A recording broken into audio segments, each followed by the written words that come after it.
A century after European empires carved up the continent in the infamous Scramble for Africa, a new geopolitical contest is unfolding. This time global in scope, but once again rooted in Africa's strategic minerals. From the cobalt fields of the Democratic Republic of Congo to Tanzania's emerging rare earth and graphite corridors, global powers are repositioning themselves in a race that African analysts warn mirrors the coercive tactics of an earlier era. The tools have changed: diplomacy, security cooperation, financial leverage, but the strategic intent, they say, feels strikingly familiar. In the DRC, cobalt, coltan, and rare earth have done little to uplift the population that sits atop them. Instead, the wealth beneath the soil has turned provinces into theaters of war, where armed groups, some indirectly enabled by external interests, sustain cycles of violence that keep extraction cheap and accountability distant. The UN Group of Experts on the DRC noted in its 2023 assessment that mineral supply chains continue to provide revenue to both non-state armed groups and individuals with connections to political and business actors. One Congolese civil society leader captured the tragedy bluntly. "Our minerals are a blessing to everyone, except the people who own the land." This pattern of strategic pressure is not confined to conflict zones.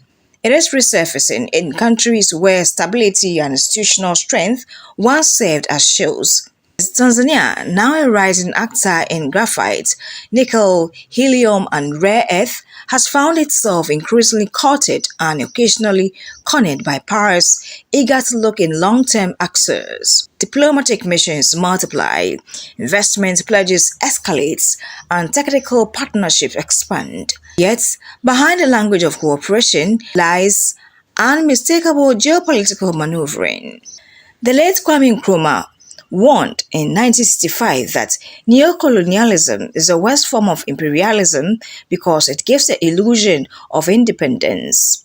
His words echo as Western, Chinese, and Middle Eastern actors intensify competition for minerals essential to semiconductors, electric vehicles, and next-generation military technologies. Africa is no longer just a resource frontier. It has become a central arena in a worldwide struggle for industrial and political supremacy. Tanzania, admired for its political stability, now confronts heightened lobbying for regulatory shifts and long-term concessions.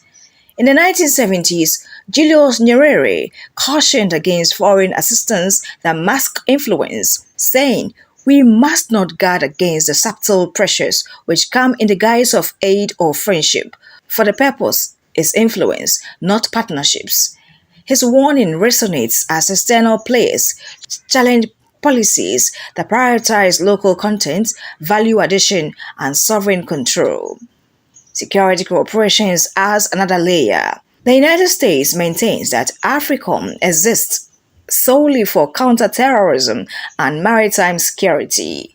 Yet, critics like Professor Horace Campbell argue that its expanding footprint overlaps conspicuously with mineral-rich regions, warning of the militarization of the U.S. policy on the continent under the cover of security while economic interests are pursued. Washington denies resource motives, but a perception shapes politics from Dar es Salaam to Kinshasa.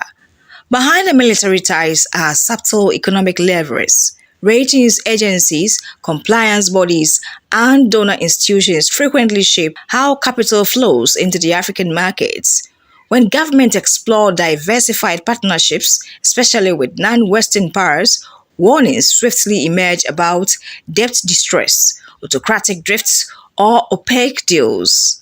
The African Union Peace and Security Council has cautioned repeatedly that external factors interfere in domestic political processes under the guise of support, a pattern many African leaders argue and undermines sovereignty. This system of influence is rarely overt. It arrives through loan conditions, technical assistance, NGO frameworks, investment arbitration rules, and diplomatic pressures dressed in developmental language. One East African diplomat summarized the imbalance starkly. When you comply, they call you a partner.